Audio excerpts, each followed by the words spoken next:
ఓటమి భయంతో ఓవరాల్గా చెప్పాలంటే ఎన్ని ఎదవేషాలు వేయటానికైనా ఎన్ని అదోపనలు చేయడానికైనా కూడా రెడీ అయిపోతున్నాడు.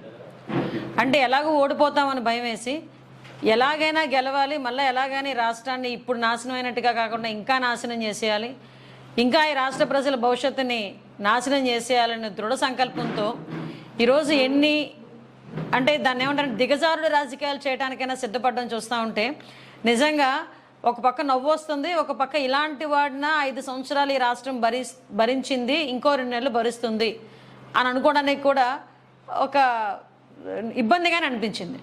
నిన్ననే మనం చూసాం. ఎప్పుడు కూడా మనం సాధారణంగా ఆలోచించుకుంటే టీడీపీ హయాంలో ఈజ్ ఆఫ్ డూయింగ్ బిజినెస్లో ఈజ్ ఆఫ్ డూయింగ్లో నెంబర్ 1 స్థానం ఆంధ్రప్రదేశ్ అని చెప్పి ఏ రోజైనా ప్రతి ఒక్క ఆస్పెక్ట్లోని కూడా నెంబర్ 1 స్థానంలో టీడీపీ హయాంలో ఉంటే ఈరోజు పరిస్థితి ఏంటంటే ఈజ్ ఆఫ్ డూయింగ్ బిజినెస్లో నెంబర్ 1 స్థానంలో టీడీపీ హయాంలో ఉంటే ఈరోజు డ్రగ్స్ రవాణాలోని, అదేవిధంగా గంజాయి రవాణాలోని, ఆడపిల్లల అక్రమ రవాణాలోని, ఆడపిల్లల మీద అఘాయిత్యాల్లోని, మహిళల మీద జరుగుతున్న దాడుల్లోని ఈరోజు నెంబర్ 1 స్థానంలో జగన్మోహన్ రెడ్డి గవర్నమెంట్, ముఖ్యంగా ఆంధ్రప్రదేశ్ రాష్ట్రం ఉండడం చూస్తూ ఉంటే సిగ్గుపడాల్సిన పరిస్థితి.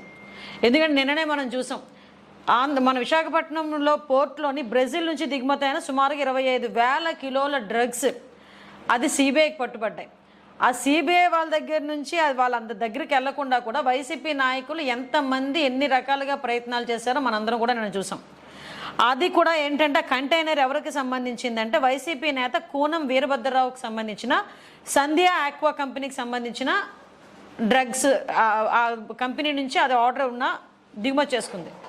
అట్ ద సేమ్ టైం ఈ వీరభద్రరావు ఉన్న వ్యక్తి ఎవరంటే ప్రకాశం జిల్లా నాగులుప్పాడు మండలం వైసీపీ సీనియర్ నేత. అతను విజయసాయిరెడ్డి గారికి అతి సన్నిహితుడు. ఇలాంటి వాళ్ళందరూ కూడా అంటే ఎలక్షన్ మూమెంట్లో మద్యంతోని, గంజాయితోని, డ్రగ్స్తోని కూడా ఓటర్లను ప్రలోభపెట్టి ఓవరాల్గా చెప్పాలంటే వాళ్ళు తిరిగి అధికారం చేజిక్కించుకోవడానికి దిగజారు రాజకీయాలు చేస్తున్నారని చెప్పడానికి ఇది ఒక ఉదాహరణగా భావించవచ్చు. అంటే ఇప్పుడు మనం అనుకోవచ్చు, యాక్చువల్గా ఈ కంటైనర్ ఓపెన్ చేయకుండా మన రాష్ట్ర అధికారులు సిబిఐకి ఎందుకు అడ్డుపడ్డారు? నిన్న మీకు సంబంధం లేకపోతే ఎందుకు అడ్డుపడాల్సిన అవసరం ఏమొచ్చింది? అది ఒక ప్రశ్న. ఇంకోటి ఏంటంటే అసలు ఒక ప్రాంతీయ పార్టీకి సంబంధించిన ఓ ఎంపీకి బ్రెజిల్ అధ్యక్షుడు ప్రెసిడెంట్ లులాడ్కి శుభాకాంక్షలు తెలియజేసిన, అధ్యక్షుడిగా ఎన్నికైన వెంటనే శుభాకాంక్షలు తెలియజేయాల్సిన అవసరం ఏమొచ్చింది? విజయసాయిరెడ్డి గారు అతను కరెక్ట్గా విజయసాయిరెడ్డి గారు 2 ఏళ్ల క్రితం బ్రెజిల్ అధ్యక్షునిగా ఎన్నికైన ప్రెసిడెంట్ లులాడ్ సిల్వాకి శుభాకాంక్షలు కూడా తెలియజేశాడు. అంటే బ్రెజిల్కి, ఇక్కడ విజయసాయిరెడ్డికి, ఇక్కడ బ్రెజిల్కి, ఇక్కడ ఉన్న వైసీపీ నాయకులకి మధ్యలో ఏంటి అంత సత్సంబంధాలు ఏంటి?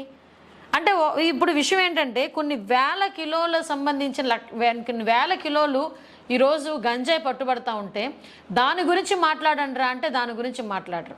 అసలు దాని గురించి ఎక్స్ప్లెనేషన్ ఇవ్వాల్సిన అవసరం ఈరోజు ముఖ్యమంత్రికి ఉంది. కనీసం ముఖ్యమంత్రి దాని గురించి ఎవరు కూడా మాట్లాడే పరిస్థితులు ఈరోజు కనిపించట్లేదు. ఎందుకంటే వాళ్ళు ఇన్వాల్వ్ అయింది కూడా ఆల్మోస్ట్ ఆల్ అందరూ కూడా వైసీపీ నాయకులే. కాకపోతే వీళ్ళకి ఒక పాంప్లెట్ ఛానల్ ఒకటి ఉంది, సాక్షి ఛానల్. ఆ సాక్షి ఛానల్ బేస్ చేసుకొని ఇంకా ఆటోమేటిక్గా తెలుగుదేశం పార్టీ అనేసరికి ఒక చౌదరి పేరు ఏదో ఒకటి పెట్టేసి హెడ్డింగ్ పెట్టడం వీళ్ళకి అలవాటు. సో నిన్న ఆల్రెడీ సాక్షి ఛానల్స్లోని వీటిలోని కూడా వాళ్ళ తాలూకా సోషల్ మీడియాలో చూస్తే ఒక కోటయ్య చౌదరి అనే పేరు పెట్టేసి అతను పురంధరేశ్వర గారికి సంబంధించిన వ్యక్తి, వాళ్ళకి సంబంధించిన వ్యక్తి, వీళ్ళకి సంబంధించిన వ్యక్తి అని చెప్పేసి వాళ్ళు రకరకాలైన సోషల్ మీడియాలో తప్పుడు కథనాలు ప్రచురించడం మొదలు పెడుతున్నారు.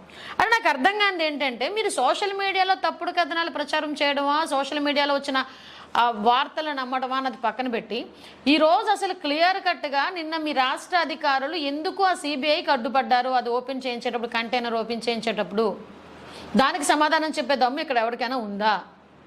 ఇవన్నీ కాకుండా సోషల్ మీడియాని వేదికగా చేసుకొని కంటెస్టెడ్ క్యాండిడేట్స్ని కానీ, అదేవిధంగా టీడీపీలో ఉన్న మెయిన్ నాయకులను కానీ, పవన్ కళ్యాణ్ గారిని కానీ, జనసేన నాయకులను కానీ, బీజేపీ నాయకులను కానీ ఎందుకు మీరు టార్గెట్ చేసి మోరల్గా డిస్కరేజ్ చేయడానికి అంటే అబద్ధపు ప్రచారాలు ఎందుకు మీరు చేస్తున్నారు?